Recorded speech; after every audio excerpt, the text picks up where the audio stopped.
gamers rose up and destroyed journalists. Hello everyone, this is Mr. Obvious, bringing you the obvious, and today on CNET.com. Culture. Meet the angry gaming YouTubers who turn outrage into views. The video game world is no stranger to controversy, but a new class of YouTube commentators is turning anger into influence. Why are gamers angry? Angry face, so they look evil. This is rich. Coming from journalists who literally, all they do is outrage. This article itself is literally what it claims. You know, they're obviously projecting. They're mad that gamers have more views than them. They're mad that gamers beat them in every way possible. I am low-key a gamer myself. I play video games. I play the Marios and the Sonics and the Luigi, and I even play as that sword-wielding maniac, Zelda. I'm just messing with you guys. No, I really do. I game pretty hard. I'm really into making builds and doing impossible feats. Basically, doing really awesome stuff. I may make videos, who knows. So this article is by Ian Scher. Nothing ever good came from anyone named Ian. Here's how to make a successful video on one of the internet's most popular sites. Step 1. Find something to be angry about. Well, in Clown World, it's not very hard. Go to online forums, track what's hot on Twitter, and figure out the outrage of the day. Yeah, Twitter's the last place I go for news, or any sort of insight into the real world. I do, however, go on the chat rooms known as 4chans. Love that place. Step 2. Rant into a camera for 10 minutes. Well, I don't have a camera, but I have this microphone. Step 3. Profit. Yeah, these guys don't know what they're talking about. You don't make money on YouTube. What is this? Some sort of fantasy la la land? Welcome to 2019, where some influential gamers on YouTube have learned what many others, including the President of the United States, have figured out. Anger sells. It sells big. You mean what journalists do every single day? Like, I've said this before, but that's literally journalism. Starting last year, a new cadre of negative YouTube gaming commentators come to prominence. I gotta look that up. Let's learn a new word today. It's pronounced cadre, real estate company. A small group of people specially trained for a particular purpose or profession. I see. So they're basically, special ops. Almost in unison, they each enjoyed spikes in audience and view counts, attracting hundreds of thousands of subscribers. You know, it really isn't that easy. I should know. I've literally never had a big channel before, like ever. This is probably the best I've ever done. Like I would love to reach 100,000 subscribers. Like, if I hit 100K, I would consider myself a big boy. Someone who was a success. At least on this platform, you know, on YouTube. Of course, remember, I'm also on BitChute. That translated into millions of views a week as they dissected the video game industry's missteps, misadventures, and controversies. The views get rewarded by YouTube in ad dollars. If you're not demonetized, which is, well, pretty much always, their negativity comes in many forms.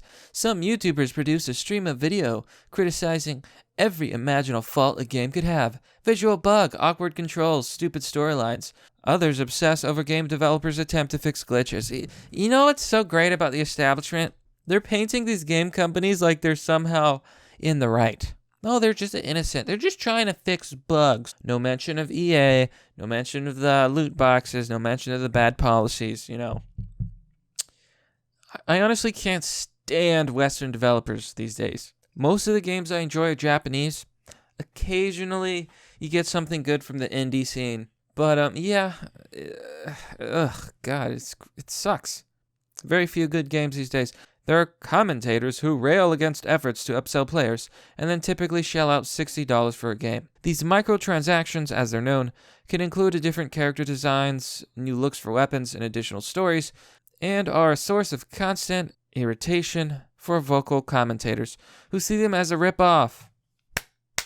They are a rip-off. Others veer into criticism of outspoken game company executives. Some attacks get personal, criticize members of the gaming community for their looks or perceived political beliefs. Oh, come off it. Just because we make fun of the wokeness and these companies catering to a literal minority and delusional people who don't even play their games, right? So many games are ruined in the West. BioWare is absolutely trash. It is one of the worst companies I've ever seen. Dragon Age Inquisition was horrible.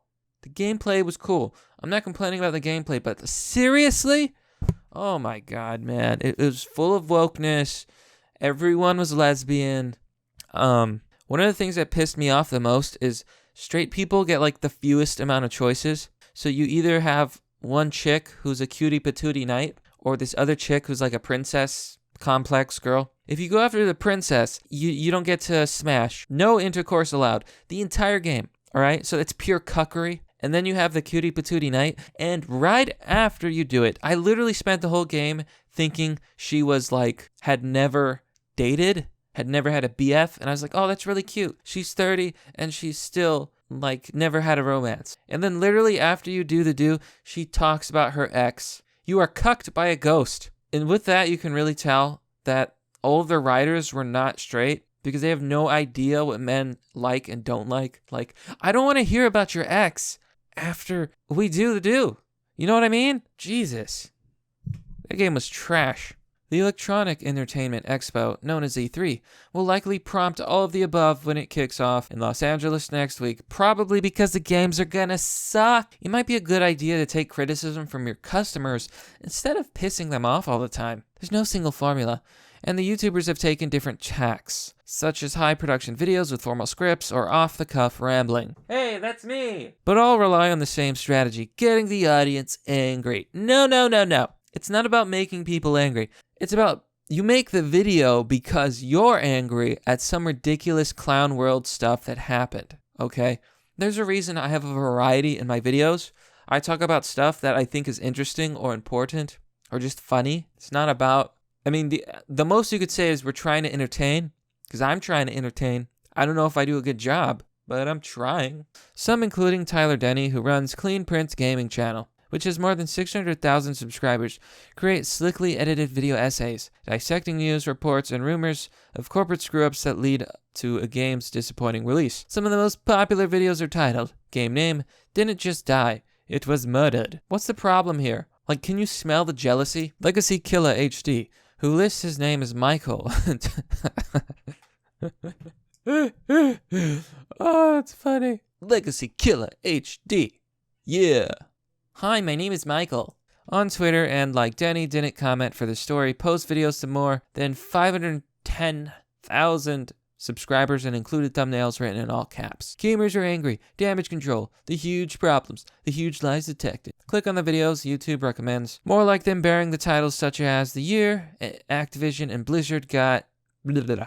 On by the game industry, and Activision Blizzard is disgusting. EA is the worst company ever. Here's why. And the rise and fall of EA. Yeah, you should criticize people that are worthy of criticism. What's the problem? This is just them attacking gamers. Like, literally, the establishment cannot exist without oppressing gamers, the most oppressed minority. Gamers rise up. Fight back against this slander. And this is where they're going to low-key call for censorship. It's hard to pinpoint why this torrent of negativity has become so popular, but analysts, researchers, and some of YouTubers themselves told me that the video streaming service recommendation programs may share some of the blame. It's YouTube that picks the top results when you search, and it's YouTube that recommends the next video to watch. The automated software is responsible for more than 70% of the overall time spent on YouTube. The New York Times reported, noting it's drawn accusations of leading users down rabbit holes filled with extreme and divisive content in an attempt to keep them watching and drive up the site's numbers. Go to the hot place down under, and I'm not talking about Australia. Seriously, that's just the mainstream narrative. People watch what they are interested in, okay? Just because you don't like it doesn't mean it's divisive, okay? NYT. As a result, Google, YouTube's parent company, rewards this negativity by sending millions of viewers to these channels. Yeah, you want to censor them. You want to censor and oppress the gamers. We have strict policies that govern what kinds of videos we show ads on. Yeah, sometimes completely innocent videos don't even get ads because the bots are stupid, the algorithms are stupid, and the people who review the videos are stupid. Yeah, you heard me. When this video gets demonetized, and when you're looking at it, I want to tell you, you're stupid, and I dislike you. for always demonetizing people, innocent people who just talk about stuff, like literally anything. Would you like it if someone censored you and told you weren't allowed to speak? Yeah, I don't think you would. A YouTube spokesperson said in a statement, "If we find videos that are showing ads and shouldn't be, we remove ads immediately." It's such a joke. Literally no one cares where your ads appear, okay? The fact is, you're just costing yourself money, but companies are too dumb. They think they need to be squeaky clean. No. I'm going to make this prediction. The future of companies is to be meme boys, is to be edgy, and is to be cool. And if I ever make a company, you can throw HR right out the window. You can throw relations, PR out of the window. Because I'm going ham. On Wednesday, YouTube said it would take a tougher stand against more toxic elements on all parts of the service. So yeah, they're going to go full 1984. They're going to censor everyone. They're going to silence people. It's the end of free speech as we know it.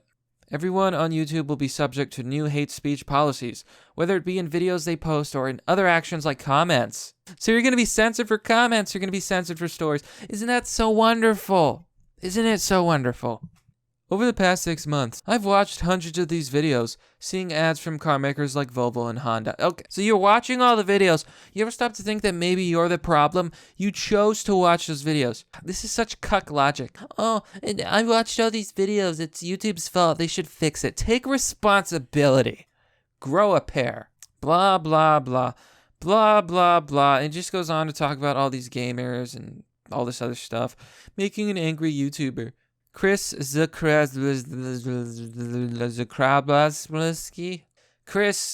not even going to try, said he fell into a game criticism world by accident. Originally, he conceived his company, Upper Echelon, as a multifaceted gaming organization. This sounds kind of cringy. Blah, blah, blah. This article's a lot of fluff, When everyone's doing the same thing, you have to be provocative. Riling up the crowd. Yeah, there's so many wannabe gamers on YouTube. It's honestly sad. I'm not against gaming content, but there's way too many people that just want to get into it, just to get famous. It's not about the fame. It's about sending a message. What now? Some gaming companies are working to make culture more positive. EA and Microsoft are building networks of ambassadors. Oh yeah, ambassadors. That way it sounds good. But really, they're just a secret police. Among YouTube's popular gamers, they aren't meant to be cheerleaders. Instead, they're fans who encourage less divisive conversations. No, that sounds creepy and toxic. Microsoft is toxic. EA is toxic. They mention the quartering, who I really do not care for. We have a responsibility to go make some innovation happen in this space. Yeah, Dave from Xbox. Let's just censor everyone. In fact, let's make it so that no one can even use the website. That way, they'll have 0% toxicity, and the world will be a safe space. Roblox, whose namesake world-building game, is popular among children. Yeah, because it's a garbage game. That's why only children play it. Wants to influence its younger generation of players to avoid the more toxic parts of gaming culture by communicating more with their friends and family. Oh, isn't that sweet? Let's just deny free will and control everyone. Negativity is bad. It's too much for me. Dooba-dooba-dooba-doo. A-boo-boo. But that may not be enough. Watch enough YouTubers and you'll eventually hear them talk about increased negativity. The website's algorithmic programming and search results encourage it. So, these guys are censorship. That's all they want. They want to censor gamers. It's us. The heart of what's driving the YouTube gaming community's shift towards negativity isn't just YouTube's search and recommendation engine, the YouTubers themselves, or the advertisers that claim to unknowingly fund them. Researchers say human behavior plays a role too. We're hardwired to be attracted to drama. And for millions of people, that means watching gaming content. Imagine being such a sheltered little soy boy that you actually believe that negativity is bad. Negativity is what makes us human. It's an important and integral part of what we are. Imagine if you could never be negative. Oh, hey, these foreigners are invading my tribe? They're coming over here without any visas? They're taking our women and mating with them? And ending the lives of all the men? That's okay. Look on the bright side. That's basically leftism in a nutshell. Really explains a lot, doesn't it? It can be cathartic and therapeutic, said Kishana Gray, an assistant professor at the University of Illinois and lifelong gamer, Doubt, who wrote the book Race, Gender, and Deviance in Xbox Live. Oh my, that's the boomer located. What worries her, though, is that Google and YouTube curate these videos into an easily distinguishable playlist of angry video after angry video. So what? I'm an American. It's called free speech. Ah. See, you're the one making me angry, journalists. I want to be passionate about it and have fun sharing my feelings, Loke said. And he's looking to return to making more thoughtfully crafted videos rather than chasing views to put money on the table. I want a life outside this platform. And that's, let me see here.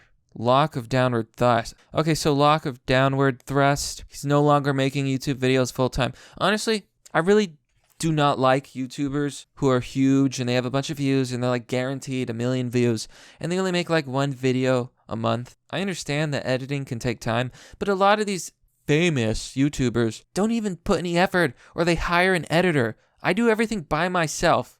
All of it. No respect for them. No respect whatsoever. I can understand. Okay, maybe once a week. But come on. Put some effort into your work. Oh, but that's the story, folks. Gamers are the most oppressed minority, and gamers need to rise up. Rise up against these media hit jobs. But that's merely the obvious. Well, that's all for now, folks. If you enjoy the content that I make, you can support the work by joining me on Patreon, Subscribestar, or donating via PayPal. You can also just share the video, get me out there. As always, thanks for watching. This has been Mr. Obvious, and I'll see you all next time.